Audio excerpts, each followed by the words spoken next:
Jadi bekam sebenarnya digunakan dengan dua metode, yaitu bagaimana dia di kop, biasanya Indonesia mengatakan kop kering ya, menggunakan alat kop seperti ini. Dan tentu pada pertemuan kita saya tidak mempraktekkan secara langsung di sini karena banyak pertimbangan tentunya ya, karena ikhwah yang hadir harus membuka pakaiannya, kemudian cuplikan juga di YouTube sudah cukup banyak, tinggal saya menyampaikan dalil dan juga manfaat-manfaatnya, nanti Anda akan bisa praktikkan insya Allah.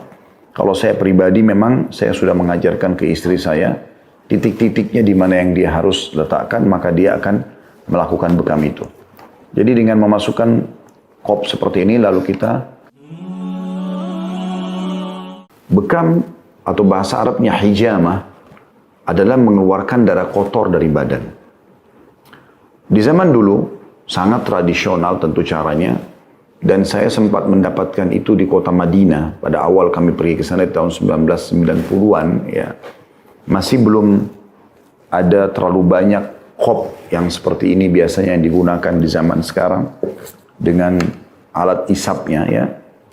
Jadi mereka masih menggunakan metode yang lain, yaitu menggunakan gelas kaca, kemudian membakar sedikit kertas, yang dimasukkan kertas itu atau diletakkan di atas kulit ya, kemudian ditutup dengan kopnya, ditahan dengan tangan dia ya.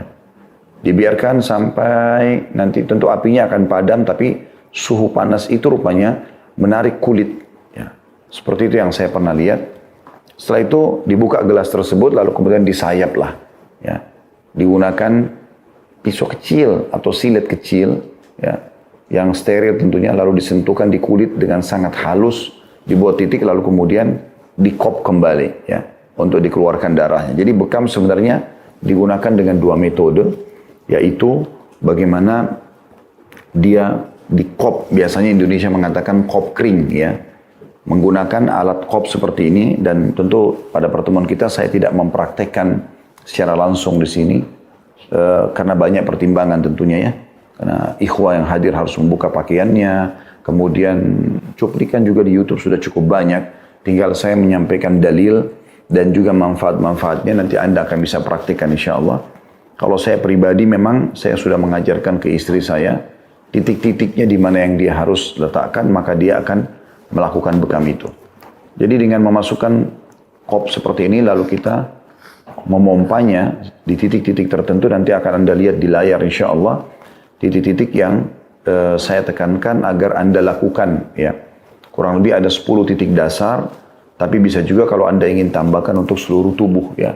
10 titik dasar, nanti akan kita sebutkan insya Allah nama-nama istilahnya dan tepatnya titik-titiknya ya. Bisa dikop kering dengan cara hanya mengeluarkan angin saja.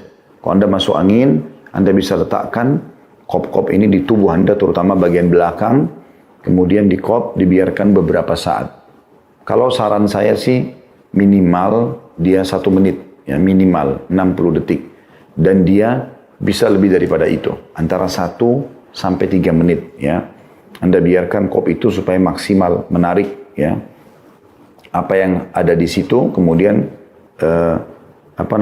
dibuka. Setelah itu akan ada uap-uap angin biasanya ya.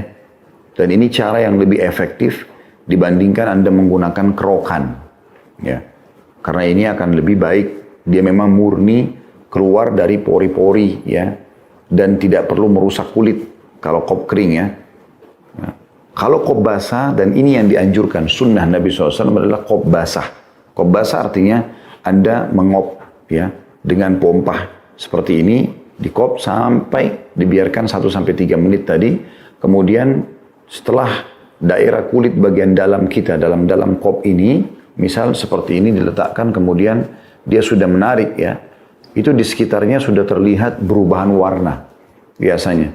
Apalagi kalau memang dasarnya orang itu punya penyakit, biasanya justru berubah menjadi warna-warna gelap ya. Setelah itu dibuka, lalu kemudian ininya disayap ya, kulitnya itu disayap dengan tipis sekali ya. Ada sudah dijual di mana-mana tentunya pisau untuk menyayap itu, sedikit sekali, cuma seperti digaris ya. Bahkan kalau latihan yang benar sebenarnya menggunakan pisau itu dengan tisu, ya. Kalau tisu ini seorang terapi bekam udah bisa menggunakan pisau sayapan, dia bisa menyayapnya, gitu kan, tanpa harus merobek tapi seluruhnya, tapi memang sobek saja sebagiannya, maka itu sudah sangat bagus karena dia tidak harus merusak, ya. Atau metode sekarang juga ada menggunakan pen, ya, seperti ini, yang tidak asing lagi tentunya di teman-teman yang biasa bekam, dan di sini diletakkan jarumnya, ya. Anda juga bisa menggunakan jarum, cukup banyak model-model jarum atau warnanya biasa, ya. Tetapi jarum ini umumnya seperti ini. Ada yang dijual dalam bentuk dus, ya. Saya tidak perlu melihatkan mereknya karena nanti di sini tidak ada endorse, tidak ada apa-apa, ya. Makanya saya tidak mau meletakkan apapun yang bermerek di sini. Maka ini adalah contoh saja, dan ini juga contoh yang lain. Intinya, teman-teman sekalian, jarum seperti ini, dan dipastikan Anda kalau melakukan bekam, sterilisasinya penting.